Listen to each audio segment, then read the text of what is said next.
The Winter Palace Through the Ages. The Winter Palace is an exceptional work of world-ranking architecture, constructed in the middle of the 18th century to the design of Francesco Bartolomeo Rastrelli.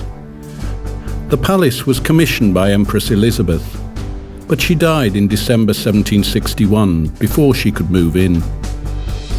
In the spring of the following year, the new ruler, Emperor Peter III, took up residence in the building. After the coup in the summer of 1762, his wife became the new mistress of the Winter Palace as Catherine II. The ornate, monumental palace is an outstanding product of the Baroque era in mid-18th century Russian art.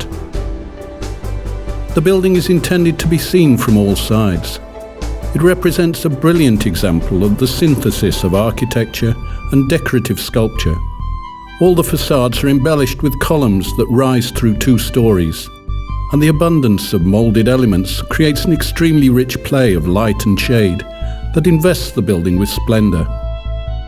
While developing one and the same architectural motif, Rastrelli gave each of the 4 facades a different rhythmic structure.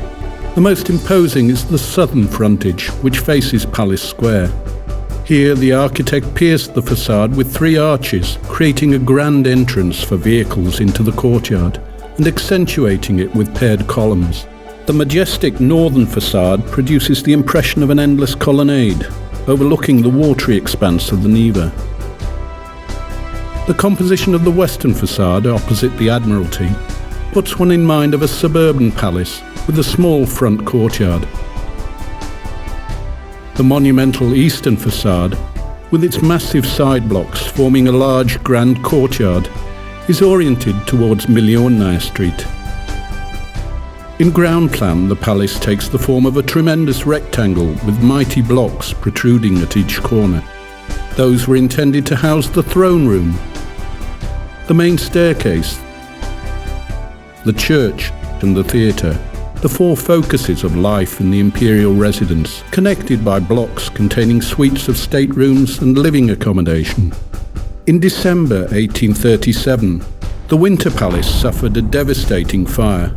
The blaze raged for over 30 hours, destroying all the imperial residence's interior decor. The palace was restored in extraordinarily quick time, by spring 1839, for the Feast of Easter. The colour scheme that Empress Elizabeth had approved for the facades, a pale yellow background with the mouldings and columns picked out in white, was left unaltered. In 1885, a garden with a fountain was laid out in the centre of the great courtyard. In 1886, the grand entrance from Palace Square was embellished with great wrought iron gates. 10 years later, in the reign of Nicholas II, another garden with a fountain was laid out in front of the western facade. The railings installed around that garden in 1901 were designed by the architect Meltzer and won a Grand Prix at the World Exhibition in Paris. They had a tall pink sandstone base. The colour of this stone prompted an alteration in the colour of the Winter Palace facades. Both the walls and the architectural details were painted in a reddish-brown shade. This meant that the building lost the polychrome appearance characteristic of the Russian Baroque. After the 1917 revolution, the Winter Palace was declared to be a state museum on a par with the Hermitage. During the Second World War, the Winter Palace was damaged by shelling and air raids. For camouflage purposes, its facades were painted grey. Restoration work began immediately after the siege was lifted. It was in the post-war years that the Winter Palace facades acquired their present 3-colour appearance, with greenish walls, white columns and decorative elements picked out in a bronze colour. Today, the Winter Palace is among the 5 buildings that make up the main complex of the Hermitage, one of the largest museums in the world.